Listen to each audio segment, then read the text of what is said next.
I'm an archaeologist, and I've recently gotten a chance to explore a newly discovered area. We in the archaeology biz call it the Forgotten Tomb of Ra. It's been buried for centuries lying here, untouched since it was abandoned. Some say the natives who built this temple would sacrifice innocent women and children to serve their so-called god. I was never fond of the desert. It was hot, and I hated hot. I live in upstate New York, and when I got the request for me personally to come and direct the mission, I was stunned. I had never directed my own dig before. I had been the assistant to the head director. I assumed that my luck had finally taken a change in pace, but I couldn't have been more wrong. I got on the first plane to Sharm el-Sheikh and took a 12-hour drive out into the desert by rental car. Once I arrived at the site, I was a little alarmed. It seemed as if no one was there. Equipment left out, cars parked with doors left open, footprints in the sand going in circles. I immediately called the assistant director, but realized I had no service. How could I? I was in the middle of a dry wasteland. I searched most of our equipment to find some sort of reason for me not to fire the entire team for abandoning me. But what I found was horrifying. Where it looked like the crew had already found a way into the temple, I assumed they had moved down there.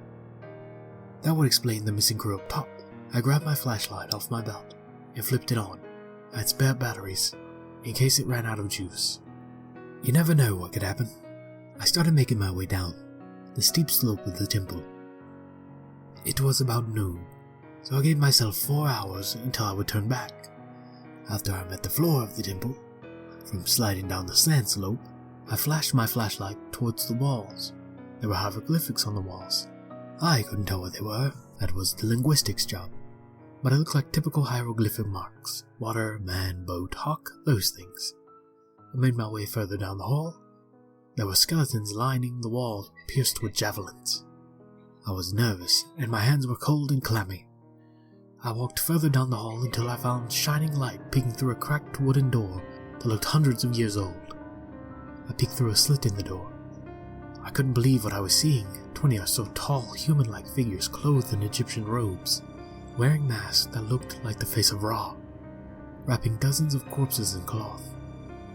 There, sitting next to them, were vessels that I could only imagine were holding the victims' internal organs. I read somewhere that mummification had been a gruesome process, in which the person being mummified would have their insides picked out. I recalled that the brain was the worst part. They would take a very long hook and insert it in the corpse's nose and pluck out bits of brain, piece by piece. I nearly vomited when I saw my crew's uniform on the floor next to the tables. I had to get out of here. I was exhausted, horrified, and losing my mind. As I was backing up, I tripped over a stone and made a large thud. There was no way they couldn't have heard it. I hastily got up and sprinted back the way I came. But this was different. The hallways, they changed. I specifically remember taking 2 lefts and a right, but there was no right. I thought I must have taken a wrong turn, but there was no time to backtrack. I could already hear footsteps coming down the hall. I darted into the room on my left, hoping that the things chasing me hadn't noticed. I didn't get a clear look at them, but they were not human. I waited inside the dark room until I heard the creatures pass by. I must have waited 30 minutes in the dark. I was too scared to move. I gathered my courage and pulled myself off the ground. I grabbed an unlit torch out of my bag and a match to light it. I always carried a few supplies when I go underground. I learned that from my trips in the Smoky Mountains. I lit the torch, and from what I knew, it should last 4 hours. As I explored the dark room, it was larger than I thought. I estimated that it was 200 feet tall and 300 feet wide. As I walked into the center of the room, I bumped into a small box-like structure about knee height. I held my torch over it to see what I had bumped into. It was a coffin. As I searched the room, there were more, hundreds of them. Whatever this place was, I shouldn't be here. I ran out of the room, focusing on the task at hand. I had to get out of this place. I ran down the hallway, aimlessly searching for an exit, still cautious of the masked creatures. And then I remembered I had my compass in my pouch, so I pulled it out.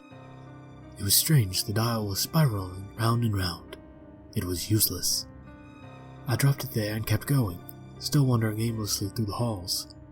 I went through these halls for only a matter of minutes when I rediscovered the compass I had dropped. But this was a different compass. It was rusted. It looked like it could fall apart at any moment.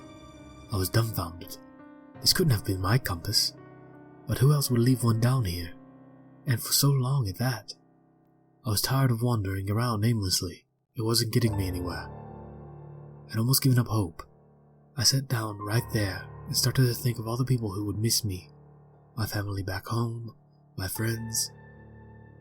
I didn't know what I would tell the crew's loved ones. I grew very depressed. I took out my knife. I looked at the blade, contemplating if it was worth it to end it there and now. I held it to my throat, so close that I could feel it already scratching my neck. And then, I thought my ears were ringing, but no. I think it couldn't be. There was a sort of drilling sound coming from above. Sand started spilling out on my shirt. I gathered myself and hopped out of the way. I heard a small voice from above say, "Get out of the way!" I was so happy that someone was coming for me that I wasn't paying attention. Then a large boom. A piece of rubble came down on me, and I was knocked out. When I woke up, I was in an uncomfortable chair, standing next to men and women in business suits. I was in the airport, about to board my flight to the digging site. I felt like I had woken up from the strangest dream. I checked my bag to make sure I had everything I needed, because my head was still fuzzy from the nap I had had. I found that my compass was missing, which was weird because I never go out without it. I thought I forgot it and went on.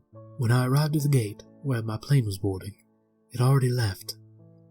I got a message from my boss asking where I was, and if I didn't get back to the office I'd be fired. I asked him about the site in Egypt. He denied there ever was one. I was puzzled. I couldn't have imagined the whole thing. Out of fear of losing my job, I ran outside, called a taxi, and got back to my office. It started on a buttload of paperwork. I reached into my bag looking for my plane ticket to get the information so I could refund it, but the ticket was missing. I checked my bank account to see if I had even made the purchase, but it was still at $420,069 in saving. After that day, I started getting nightmares about the people on the tables being dissected by monsters. My psychologist says my dreams represent my fear of leaving the city, but I don't know. Anyway, my psychologist said I should be writing down my dreams in detail, so I put them here.